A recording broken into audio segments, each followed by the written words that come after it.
Баршаңызға қайырлы күн достар. Бүгін сіздермен өте дәмді әрі оңай зебра кекстарын жасайтын боламыз. Видеоның соңына дейін менімен бірге болыңыздар. Ең алдымен бөлме температурасындағы сары майымызға қантымызды қосып, миксердің көмегімен 4-5 минут аралығында жақсылап араластырып аламыз.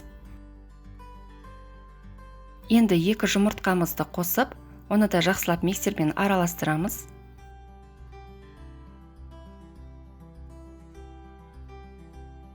Келесі кезекте қаймағымызды қосып араластырамыз.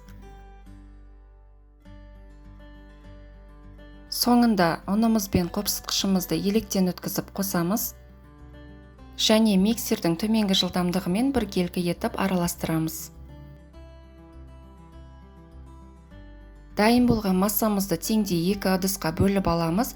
Және бір бөлігіне 1 ас қасық толтыра какао қосамыз. Оны да жақсылап біркелкі болғанша миксердің көмегімен араластырып алсаңыз болады. Енді арнайы кекс пісіретін формаларға 2 массамызды шай қасықпен кезек-кезек видеодағыдай салып шығамыз.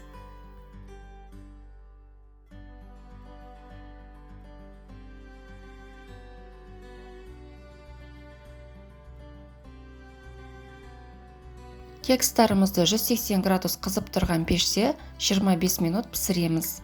Піскен піспегендігін ағаш шпажканың көмегімен тексеріп көрсеңіздер болады. Пісіп шыққан кекстарымызды толықтай суытып аламыз. Бізде осындай әп-әдемі, өте жұмсақ, өте дәмді кекстар шығады. Міндетті түрде жасап көріңіздер. Каналыма тіркеліп қоңыраушаны басып қоюды ұмытпаңыздар.